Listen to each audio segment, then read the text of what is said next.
प्यारे बच्चों, word warrior channel में आपका स्वागत है। आज हम आपको अलंकार के विषय में बताएंगे कि अलंकार क्या होते हैं।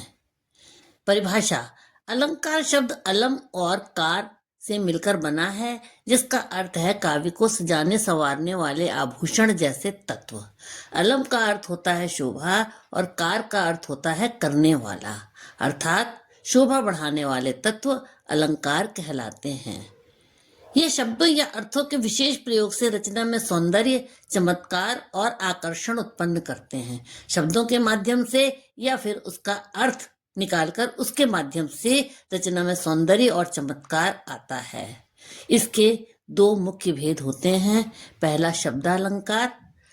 जब शब्दों की बनावट या उच्चारण से सुंदरता आती है तो उसे शब्दालंकार कहते हैं। मतलब कि वो शब्दों को ही देख करके सुंदरता मिलती है तो वहां शब्दालंकार होता है। जैसे चारु चंद की चंचल किरणें, यहाँ च अक्षर की आवृत्ति से सुंदरता आई है, यह अनुप्रास अलंकार है।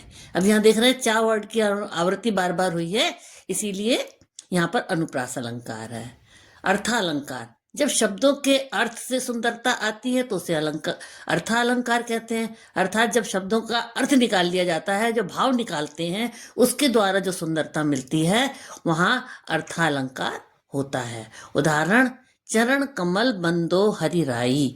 यहाँ चरणों को कमल कहा गया है, यह रूपक अलंकार है। इसका अर्थ है मैं ईश्वर के कमल रूपी चरणों की वंदना करता हूं। तो चरणों को कमल जैसा माना गया है, इसलिए यहाँ पर रूपक अलंकार है। उभय अलंकार: शब्द अर्थ दोनों पर आधारित होते हैं, अर्थात जहां शब्द तथा अर्थ दोनों से ही भाषा में या काव्य में सुंदरता आती है वहां उभय अलंकार होता है। ये अलंकार काव्य को जीवंत बनाते हैं। जैसे आभूषण स्त्री की शोभा बढ़ाते हैं। जिस प्रकार आभूषण धारण करने से स्त्री की शोभा बढ़ती है, उसी प्रकार अलंकारों के प्रयोग से काव्य की शोभा बढ़ती है। भाषा को सजाने और भावों को प्रभावी बनाने वाला प्रयोग अलंकार कहलाता है। भाषा को सुंदर और सजावट वाला बनाने का कार्य अलंकार करता है।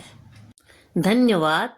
यदि आपको यह एपिसोड पसंद आया हो तो कृपया लाइक करें, सब्सक्राइब करें और बेल आइकन को दबाना ना भूलें।